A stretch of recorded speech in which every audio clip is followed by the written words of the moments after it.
said, I'm not gonna mess with that. I'm getting into it. Done. Did everybody have a nice Thanksgiving? Did you? I just happened to Oh my, I didn't know that. My brother-in-law and his wife Connie had told me, their I said, first please don't. Thanksgiving. Really? You know, they're in from Australia, so they've never had Thanksgiving. Okay. Oh. Okay, were you over at Jennifer's? No, we're down in no. Florida because No, I he got went off to on Florida during hurricane. Oh, God, you were. We spent, well, they spent 3 There was days in a LAX political coup because that they got diverted. couple Well, they got basically stopped. And we went through Orlando because we were there to pick them up. So, I hotel. put mine back on in the car. But it was only 7 days. Because life is like this right now, so I need to have. I've been in a lunch list. Conaway's got it, he's in charge. Stayed in Janet. No, electricity stayed on, the bridges were locked, but If then you they put it in opened that up, plastic you know, thing and put it early on in the your morning, desk. because the storm came on shore. I just didn't want anybody to Two about went right over Orlando. And so there were a couple accidents, and unfortunately, take the time.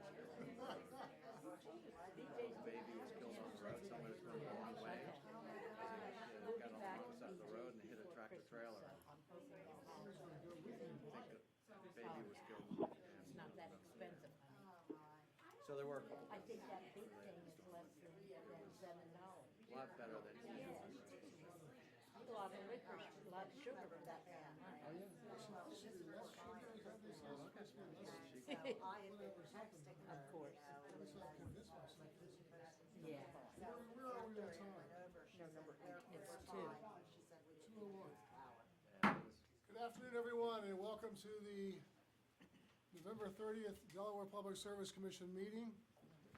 I guess obviously everyone's aware that we had a beautiful, if that's the right term for a funeral, but it was, I thought, a moving and beautiful funeral on behalf of Linda Gray, who's been a friend of mine for 40 years. It's obviously upsetting to lose someone so quickly who appeared to be so healthy. So I guess there's a lesson to be learned there.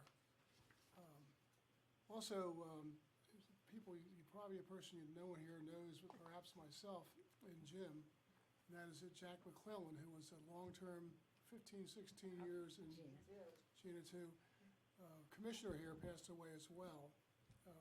Unfortunately, I missed his funeral. It just so happens that I was a fraternity brother of his, and he was a senior when I was a sophomore or something like that in college. So remember them and others and your families, et cetera, in your prayers, and we will start the meeting. Do we have the reading of the meeting minutes of November 2nd? And first of all, I guess we better have make sure we have a quorum, but Commissioner Drexler, are you on the phone? Yes, I am. Thank you. Okay, and Commissioner Correa? And Commissioner Conaway? And we know, I'm here, I'm speaking. And then obviously Harold is not with us because of the situation with Linda. So we have the reading of the meeting minutes of November 2nd, 2022. Does anybody have any corrections or changes to those minutes? Commissioner Conaway. Move that we accept the minutes of the November 2nd meeting as presented. I second the motion. Any discussion on the motion? Hearing none, all those in favor signify by saying aye. Aye. Aye. Commissioner Drexler? Aye. Aye. And, okay, so that is accepted, those minutes are accepted. Number 3, the consent agenda. Any item on the consent agenda that any commissioner wishes to have taken off and placed on a regular agenda? I don't have any question to take it off the agenda, consent agenda, but I have a comment, so, looking at the figures, capitalization ratios and the earning to fixed cost ratio, which Ms. Diggins has worked out and double checked it. It's a very good issue, right timing as such. Of course, no one knows interest rates tomorrow, but it seems that a lot of refinancing is not adding burden to our customers in a way, because it's a lot of refinancing. And therefore, I just support it, so that's my comment, not, we don't want to take it off the agenda. Okay, thank you, Commissioner Correa. So Commissioner Drexler, are you in favor of the motion? Do we have a Aye. motion? My goodness, we better have a motion. Commissioner Correa, I move that we adopt the consent agenda. I'll second the motion. any discussion? Commissioner Drexler, Aye. Commissioner Correa, Aye. Commissioner Conaway, Aye. and I vote aye as well. Regular agenda, number 1 is in the matter of the request for approval of Delmarva Power and Light Company's 2023 Energy Efficiency Surcharge Rider rate. We've got proposed order number 10131.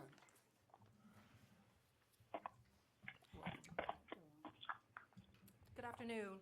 Thank you, Chair Winslow and Commissioners. This is Dawn Kurtz-Crompton on behalf of Delmarva Power and Light Company. You have in front of you for consideration today order number 10131, which would open the docket for Delmarva's 2023 Energy Efficiency Surcharge Rider rate. On October 28th, 2022, Delmarva submitted revised electric tariff leaf number 127, which proposed a new rate of 0.000365 cents per kilowatt hour, which was a decrease from the prior year's rate of 0.000792 cents per kilowatt hour.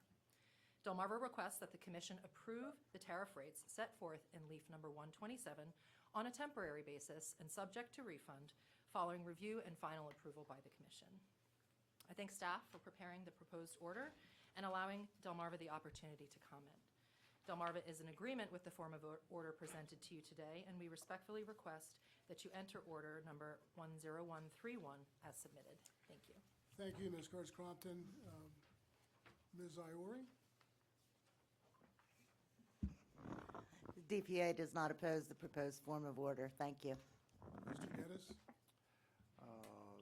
Mr. Chairman, members of the commission, staff wrote the order, therefore staff supports the order as written and recommends it to you for your favorable consideration. Thank you for your consistency. Commissioners, do you have any questions? Commissioner Drexler? Oh, you're not there. I guess I don't know if that's still lawful under an emergency order or not, so let's go to Commissioner Conaway. Move that we approve proposed order number 10131 as presented. And I second. So any lawyer in the room is going to say that's valid or not? It's valid, right? Under the emergency order? Yeah, I okay. believe it is. Yes, okay, that's a yes. Any discussion? Commissioner Drexler? Aye. Commissioner Correa? Aye. Commissioner Conaway? Aye. Aye. The motion carries. Thank you all. Number 2 is in the matter of the application for a preliminary certificate to operate for SU 113. Dallas, I can hardly hear him.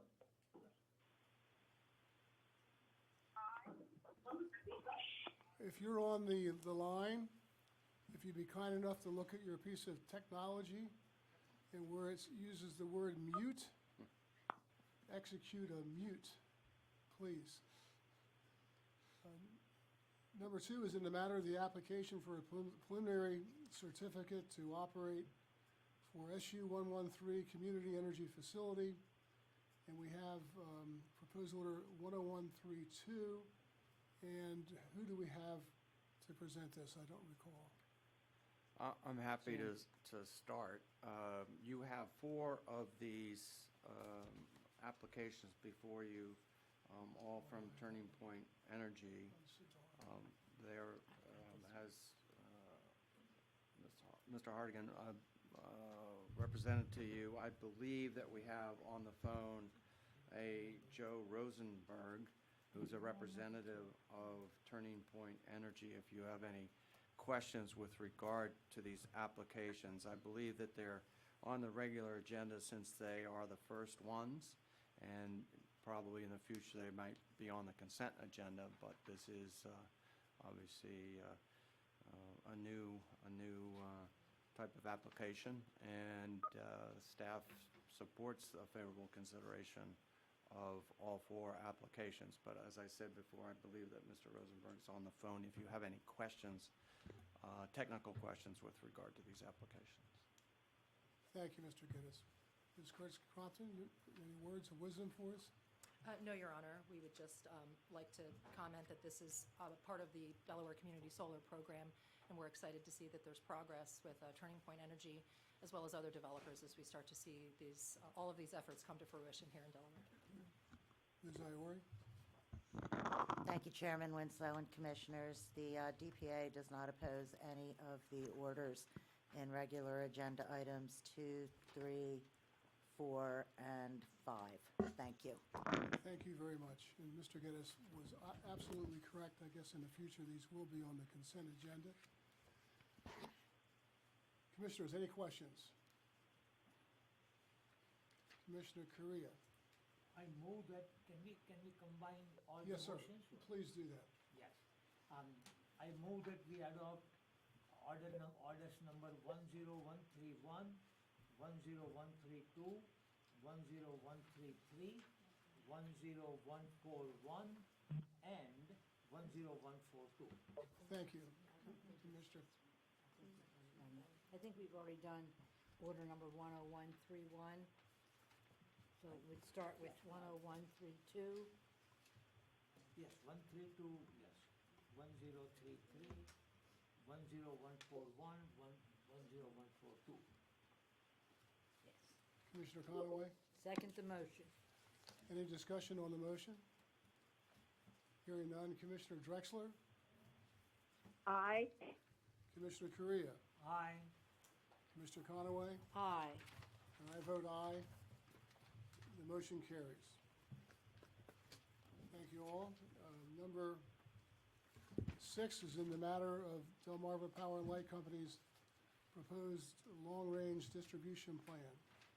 We've got proposed order number 10134 for consideration, and we have Ms. Kurtz Crompton to explain that to us. Yes, thank you again, Chair Winslow and Commissioners. Dawn Kurtz Crompton on behalf of Delmarva Power and Light Company. I would like to provide some brief comments with respect to the company's first iteration of its Long-Range Distribution Plan, or LRDP, which we filed pursuant to Title 26 of the Administrative Code, Section 3007, subsection 6. Excuse me. The LRDP plan is part of the broader Distribution System Planning, or DSP, process. The regulations require that the LRDP is for a period of 10 years and is to be filed every 5 years, and shall include future distribution system performance issues and recommended solutions. The proposed LRDP plan is intended to serve as the strategic direction for Delmarva's anticipated major initiatives. As set forth in proposed order number 10134 that has been presented to you today, Delmarva submitted a proposed LRDP in June of this year. Thereafter, staff, DPA, and Delmarva engaged in a discovery period during which Delmarva and staff and DPA's consultants, Greg Booth, LLC, participated in teleconferences and discovery concerning the proposed LRDP. At the conclusion of those discussions, Delmarva filed its final LRDP on October 13, 2022. On October 24, staff and DPA submitted joint comments on Delmarva's final LRDP, which highlighted various observations about the LRDP process, including that Delmarva displayed collaborative efforts with staff and DPA with respect to the form and substance of the report. Staff's comments also noted that the regulations currently do not provide sufficient time for Delmarva to incorporate the consultant's recommendations for enhancements to the final LRDP. On November 3, Delmarva submitted reply comments stating that the company has and will maintain a keen focus on affordability for its customers. Delmarva also wanted to take this opportunity to clarify, as set forth in footnote 7 of our comments, that a certain quote was misattributed to Delmarva during the state of the company that was presented to the Commission. Specifically, the quote stated that non-wires alternatives, or NWAs, are, quote, a waste of time and something that has no benefit or place in a distribution system plan, close quote. We wanted to clarify for the Commission that quote was instead from a memo prepared by the consultant in connection with the ISR, and it was not from Delmarva. And Delmarva and its leadership continue to acknowledge that NWAs are an important consideration for distribution system planning. Delmarva also supports reopening the regulations to clarify certain requirements and refine timelines, but supports a limited reopening of the regs so as to not warrant commencement of a new publication and 30-day comment period as required by the Administrative Procedures Act. As outlined in our comments, Delmarva also made the following improvements between the proposed and final versions of the LRDP. We provided a high load forecast, an N-1 transformer analysis, we provided cost estimates, we aggregated reference documents, and we also prepared a grid modernization report. Lastly, Delmarva's comments acknowledge that continued collaborative efforts will lead to improvements in the ISR and LRDP reports, and we are eager to continue productive discussions with staff and DPA, and we intend to provide the Commission with an update on these discussions by January 15, 2023. In closing, Delmarva respectfully submits that its 2023 to 2032 long-range distribution plan is consistent with the regulations and respectfully requests that the Commission provide its review and acknowledgement of the LRDP pursuant to 26 Del Admin Code 3007.6.3 as set forth in proposed order 10134. Thank you. Thank you. Ms. Iori? Thank you, Chairman Winslow and Commissioners. Because staff and the DPA filed joint comments, Ms. Pope will be speaking on behalf of DPA and staff. Thank you. Thank you, Chair Winslow and Commissioners. Summer Pope on behalf of staff and DPA in this matter. You have in front of you for consideration today order number 10134, which acknowledges that Delmarva's final long-range distribution plan, or LRDP for short, and any associated comments has been filed and is consistent with the regulations. Delmarva filed its proposed LRDP plan with staff and the DPA on June 15th, 2022, and its final LRDP on October 13th with the Commission. And during the time between Delmarva's proposed LRDP to the submission of its final LRDP, staff and the DPA found that Delmarva's responded to staff and DPA's requests, participated in teleconferences concerning the proposed plan, and altogether worked cohesively with the staff and the DPA. On October 24th, staff and the DPA filed joint comments regarding Delmarva's LRDP. Staff would like to highlight to the Commission that first, the regulations currently do not provide for sufficient time for Delmarva to incorporate staff and the DPA's consultants' recommendations for enhancements to the final LRDP. Staff and DPA believe that future enhancements to the final LRDP are necessary, such as substantially more evaluation and conference time than the regulations currently provide for. Staff and DPA found that despite this, the final LRDP was an acceptable starting point and that Delmarva displayed collaborative efforts with staff and the DPA. Staff, the DPA, and Delmarva will continue to discuss enhancements to the LRDP and are agreeable to updating the Commission on the matter by January 15th, 2023. On November 3rd, 2022, Delmarva submitted reply comments, which I won't repeat for the sake of time, which Ms. Kurtz-Crompton did summarize quite well. But anyway, by accepting proposed order 1034 per the regulations, the Commission would be acknowledging that Delmarva's 2023 to 2032 LRDP and the comments filed as consistent with the regulations, provided that the Commission's acknowledgement shall not constitute Commission's pre-approval of any proposed capital spending necessary to maintain the reliability and quality of Delmarva's distribution service. Staff would like to thank the DPA and Delmarva for their efforts in the first LRDP, and as previously stated, staff, DPA, and Delmarva will provide an update to the Commission in January 2023. Staff thanks the Commission for their time and recommends the Commission accept proposed order number 10134. Thank you. Thank you, Ms. Pope. Commissioners, do you have any questions? Commissioner Drexler, any questions? I have no questions. Thank you. All right. I will make a motion that we adopt proposed order number 10134 as presented. I will the second that. Seconded by Commissioner Korea. And any discussion on the motion? Hearing none, Commissioner Drexler, Aye. Commissioner Korea, Aye. Commissioner Conaway, Aye. and I vote aye as well. And with thanks to everyone, it seems like you're closer to the same azimuth than you were a little while ago. It sounds like you've been working well, and best wishes as that project goes forward. What is it, what is the, what are the rules and regulations going to be considered for updating or amendments? Are you going to do anything on that? By the way, the motion carries, just so the record is, Your Honor, I'm happy to address that if you'd like. yeah, please. I believe that with staff and DPA, we have agreed to what I'll call an informal working group to work through some of these issues and to discuss not only the LRDP, but possible improvements to the ISR.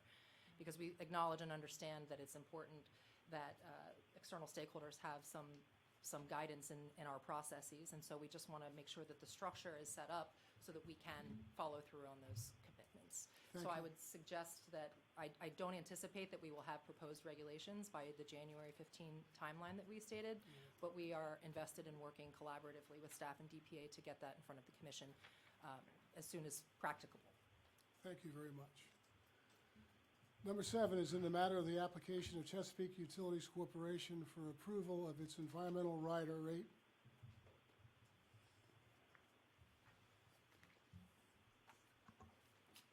Ms. Orr? Thank you, Welcome. Chair. Thank you, Chair Winslow and Commissioners. Lindsay Orr on behalf of Chesapeake Utilities.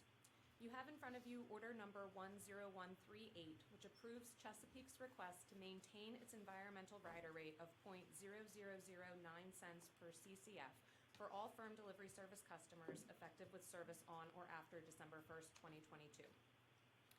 Chesapeake filed its application for approval of its environmental rider rate on November 3rd, 2022, seeking approval of its environmental rider under the process approved in PSC Order Number 4104 in docket number 95-73, which authorized an annually adjusted surcharge mechanism to allow Chesapeake to recover the expenses it has incurred or will incur for remediation of environmental damage liabilities. The application proposed no change in the current environmental rider rate of .0009 cents per CCF for all firm delivery service customers, which was approved by order number 9758 in docket number 20-0720 on March 31st, 2021, and reaffirmed by order number 9927 on December 1st, 2021. On November 7th, 2022, Chesapeake refiled its application to include a request to forego public notice pursuant to 26 Del Code Section 304A because the rate will remain the same from the previous period. Order number 10138 waives the 60-day notice requirement for rate changes because the rate will remain the same from the previous period and approves as final Chesapeake's proposed ER rate of .0009 cents per CCF for all firm delivery service customers effective with service on and after December 1st, 2022. Chesapeake thanks staff for its review and for preparing the proposed order and allowing Chesapeake the opportunity to comment. Chesapeake supports the form of order in front of the Commission today and respectfully requests approval of order number 10138. Thank you. Thank you, Ms. Orr. Ms. Iori? Thank you, Chairman Winslow and Commissioners. The DPA supports the proposed form of order. Thank you. Ms. Pope? Thank you. Staff supports the proposed form of order as well. Thank you. Commissioners, do you have any questions? Commissioner Korea? I move that we adopt order number 10138. Commissioner I Korea? second. Okay, we have a second. Is there any discussion on the motion? Hearing none, Commissioner Drexler, Aye. Commissioner Korea, Aye. Commissioner Conaway, Aye. and I vote aye as well. The motion is approved or carries. Number 8 is in the matter of the provision of standard offer supply to retail consumers in the service territory of Delmarva Power and Light. And we have a presentation with Ms. Knotts and other people from, I guess, from the state and other parties? Is that the only, Ms. Kane, are you the only one going to be at the, I guess there's anybody on the phone, I assume? Yes, Ms. Kane is going to introduce the consultant. Okay, great. Good afternoon, Chairman and Commissioners. On Monday, November 28th, 2022, Delmarva staff, Commission staff, and the Commission's technical consultant, Siemens PTI, monitored Tranche 1 of Delmarva's Standard Offer Service, or SOS. On the phone today, representing Siemens PTI, is Yanel Biergen. Mr. Biergen is an Energy Risk Consulting Manager at Siemens Power Technology International Group.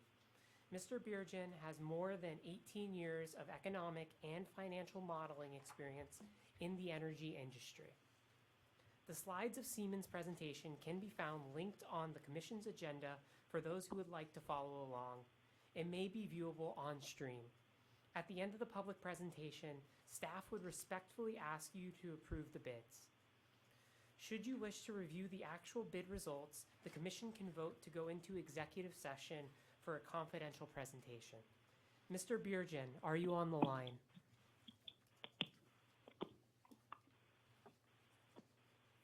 Mr. Biergen, if you are speaking, we cannot hear you.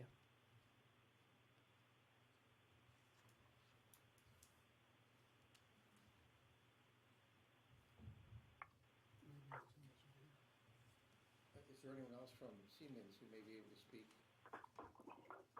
Yes, this is Anuj Patel. I'm also on the phone. I apologize if there's a delay. There's a little delay that when I see it on the screen here. Are you guys able to hear us? Yes, thank you. Okay. Well, while we wait for E&L, let me just tell you a little bit about myself before we get started on the presentation. My name is Anuj Patel, and I am a director with Siemens PTI. I've got over 20 years experience in a number of things around utilities, from engineering, construction, to strategic planning, M&A, valuation, a whole host of things.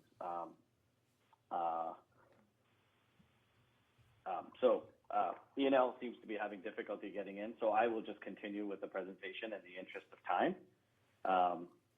Next slide, please.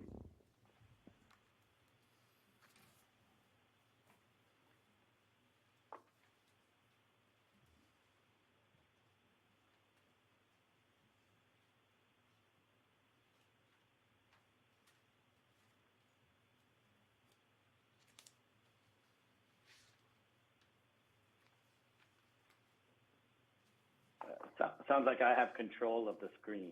I feel. Is that true? No, we can change the slides for you. We're on the table of contents slide right now in the room. Okay, all right. I wasn't sure. I put a click button and I wasn't sure whether I moved it or you all moved it. If we can just go to the very next slide.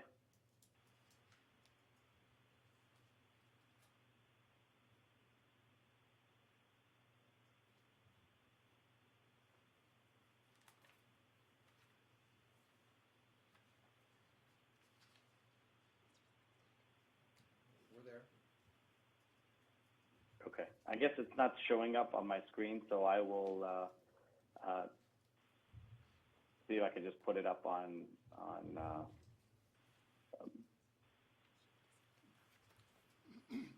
We have a paper copy of all of your slides, so if you just want to conduct your discussion, we'll follow through with the slides we have right in front of us.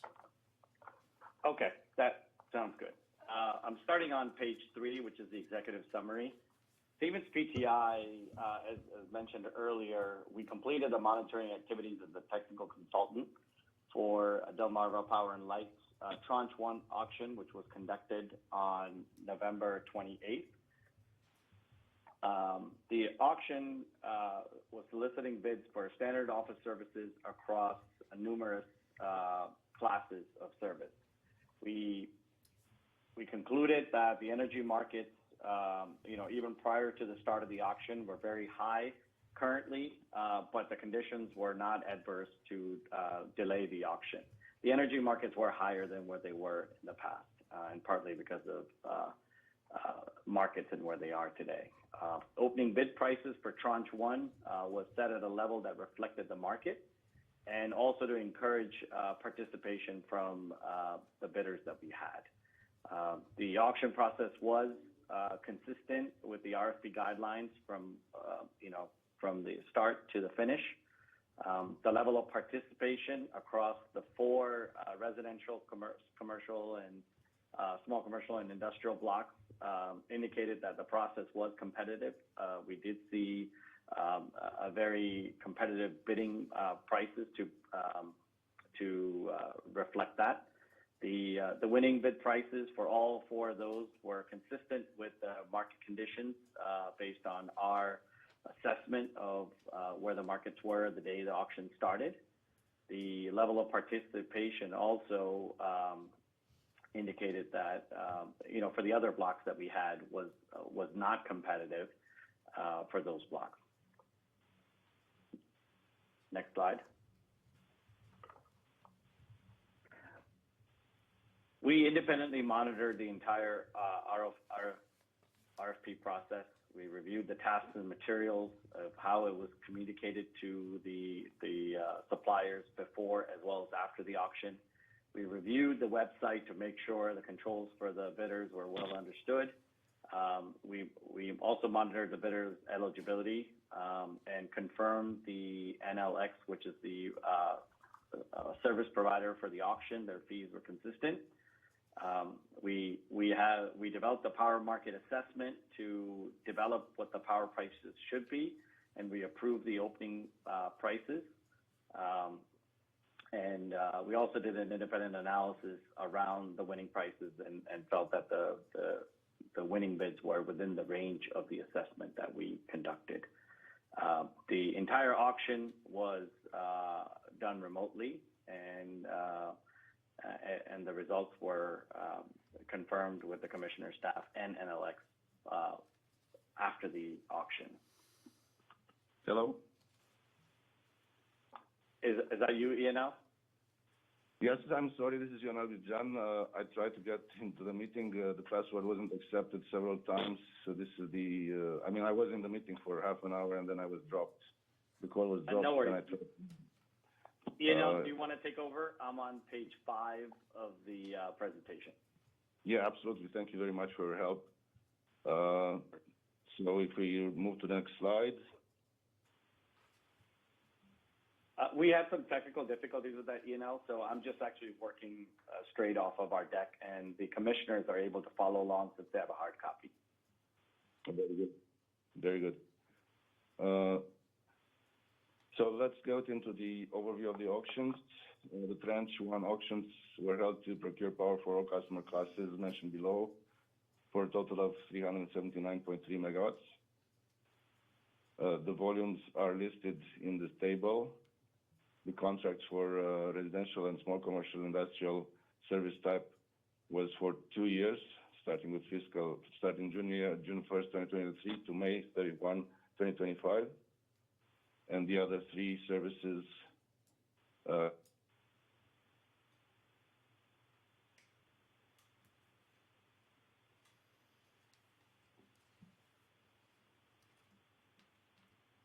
June, we can't hear you.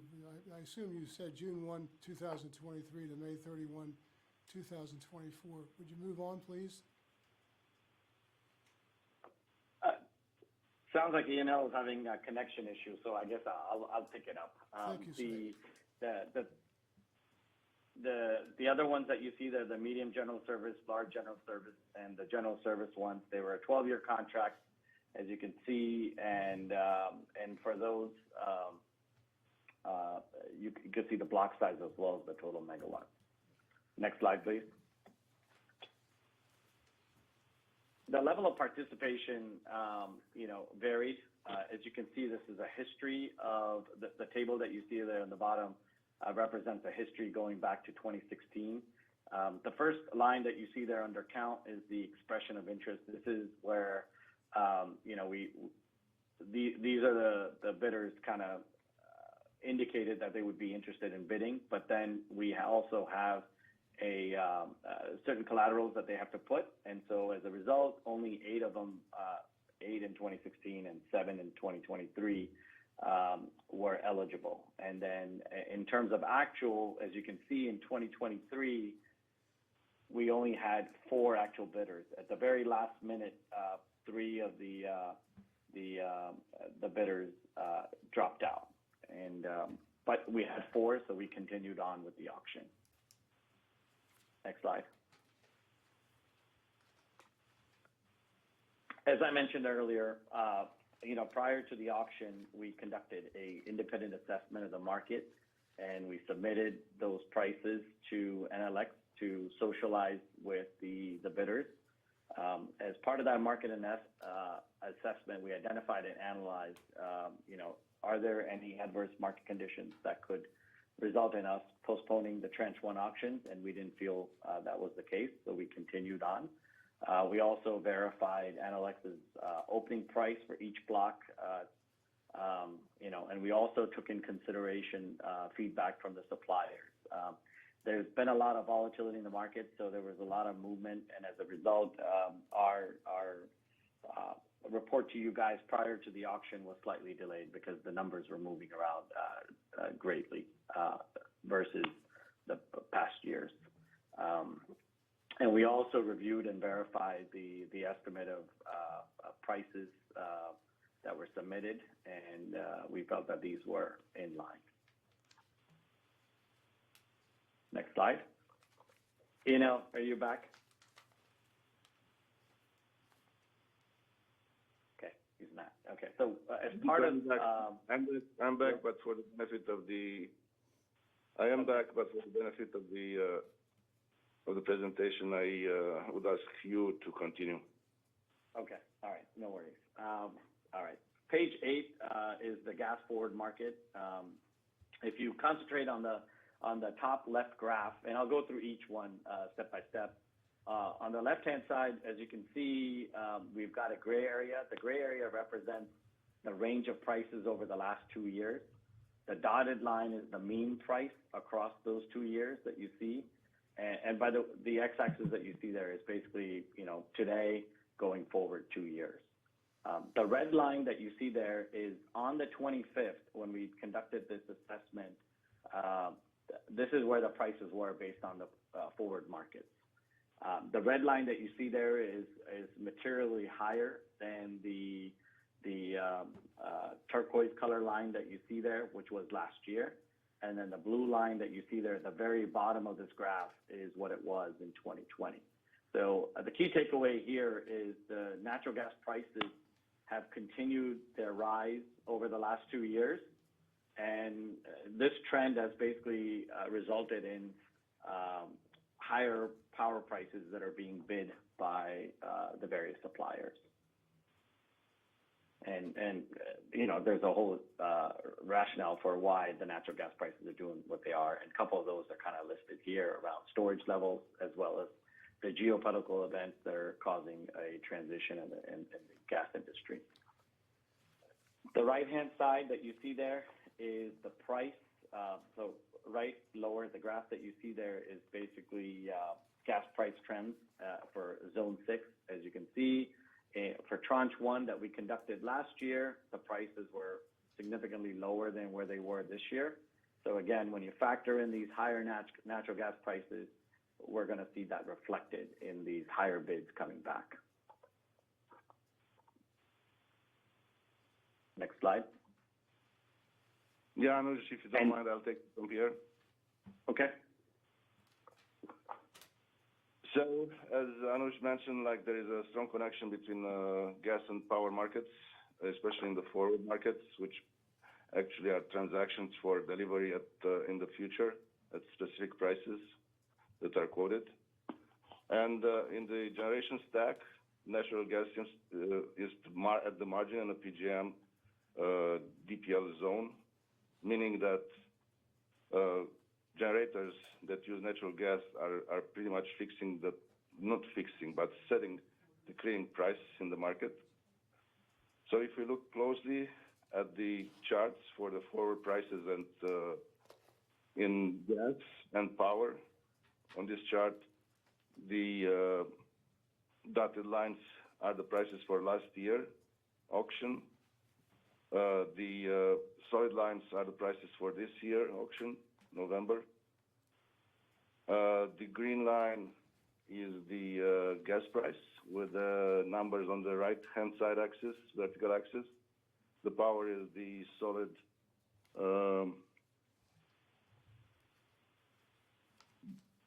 black line, and it's the with the numbers on the vertical left axis. So you see that they have the same shape. So as gas goes up, power goes up immediately. So they follow the same pattern. It's a very strong correlation between the gas and power prices. And the message from this chart is that both gas and power have been much higher over the last year compared to over the last year. And today, I mean, on the day of the auction, they've been much higher than last year. So expectations were that that be included in the bids by the suppliers.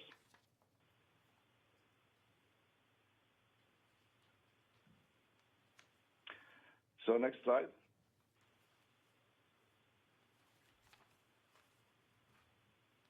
Next slide, we'll look at the power prices only in isolation at the PJM DPL zone, which is the representative price for this particular auction.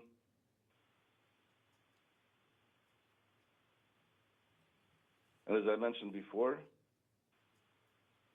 this year, the forward curve is much higher in levels and has shown much higher volatility over time. Volatility meaning that the prices are changing day to day very drastically.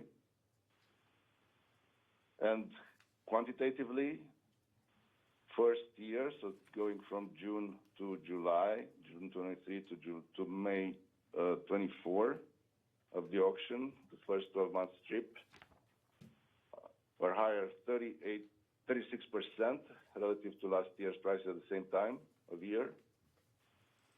The second year, 12-month strip, higher 37%, higher year over year.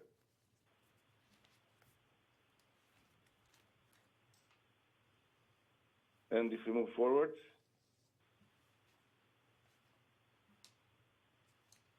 the capacity prices, which are also components that go into the full requirement pricing. Here we observed a reverse trend. The capacity prices have declined year over year. So the pricing for most of the auctions that were conducted, most of the products that were conducted used the capacity price for June 2023 to May 2024, for which PJM also already conducted an auction, so they were known at $56.59 per megawatt day. And for the benefits of the auction, the Commission suggested to use a proxy price that was communicated to the bidders, which was based on a formula based on the previous auctions and accounted for $69.53 per megawatt day. So power prices much higher, energy prices, capacity prices lower, but overall in the whole product, the ponder, the percentage of the capacity price contribution is much lower than the percentage of the energy price contribution, and that was reflected in the bids. If we move to next slide. Excuse me, this is Commissioner Conaway. Before you move on to the next slide, the last block on page 11 states June 2004 to May 2025. Should that be June 2024?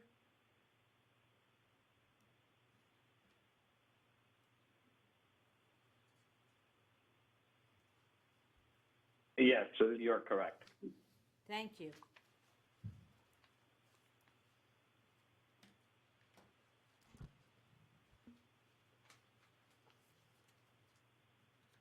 Yeah, that's right.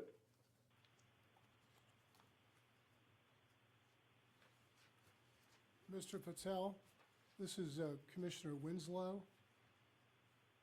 We have a page here that's entitled Conclusions and Recommendations.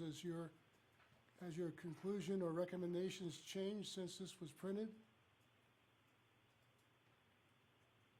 No, Commissioner Winslow. Our recommendation still stands. Okay, let me make a confession, and that is that several months ago, I scheduled a doctor's appointment for 3 o'clock, thinking very smartly that we'd start at 1 and finish this meeting so I could go and be efficient to go to the doctor's office. So that's why I've sort of tried to hurry things up a little bit, and I'm actually going to depart because I know we have 3 votes still in the room, so to speak. So I do apologize for those who are present and for the presenters. But I guess I just didn't anticipate what was going to happen, obviously, and so I'm going to leave the meeting in the good hands of Commissioner Conaway. You can have that one. Thank you. Please continue.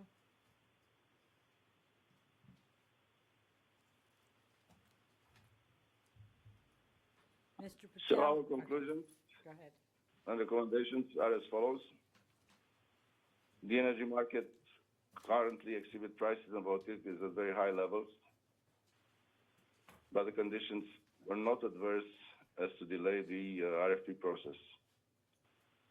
The opening pre-bid prices for Tranche 1 auction were set at a level that reflected the market conditions that we observed.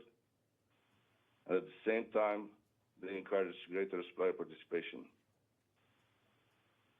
The auction process was conducted in a manner consistent with the RFP guidelines from start to end. It was well run, the auction on the NLX auction platform. The level of participation and bids from supplier led to a competitive outcome for the 4 residential, commercial, small commercial industrial blocks. The winning bid prices, these blocks were in line with the current market condition and indicated a competitive auction process. It is our recommendation to approve the winning bids for the Tranche 1 for the residential and commercial and small industrial blocks.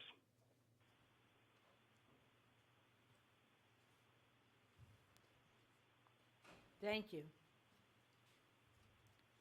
Commissioners, do you have Moving on. any? Okay, go ahead. Thank you.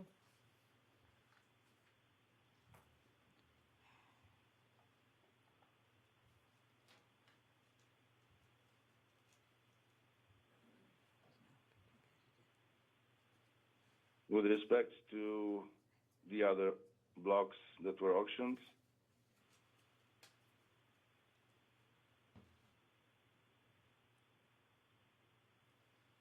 the level of participation in the other 3 service types,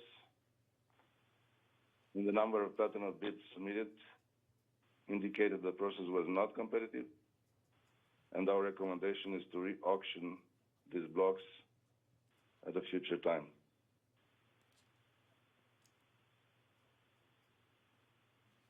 Thank you, sir. Commissioners, do you have any questions? Commissioner Drexler? No questions. Thank you very much for the presentation. Commissioner Correa? No questions. And I have no questions. All right, and does anybody see the need to go into executive session? I don't. No, ma'am. Thank you. Thank you again for your presentation. Sam, do you have anything you'd like to add? I would like to remind the commissioners that we are asking you to approve the bids in public session now. Yeah. All right, I'm going to need a motion to approve the winning bids of the RCSI Tranche 1 auctions, please. So moved, acting Madam second it. Chair. We've had it's been moved and seconded to approve. Any questions? All those in favor, Commissioner Drexler, Aye. Commissioner Correa, Aye. Commissioner Conaway votes aye. Thank you very much, motion passes. And that concludes our agenda. No, we have a hearing schedule, none.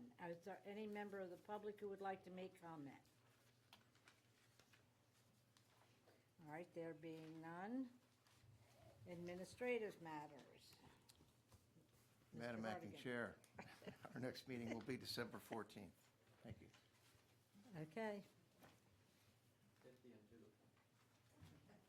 Motion, the meeting is adjourned. Thank you all very much.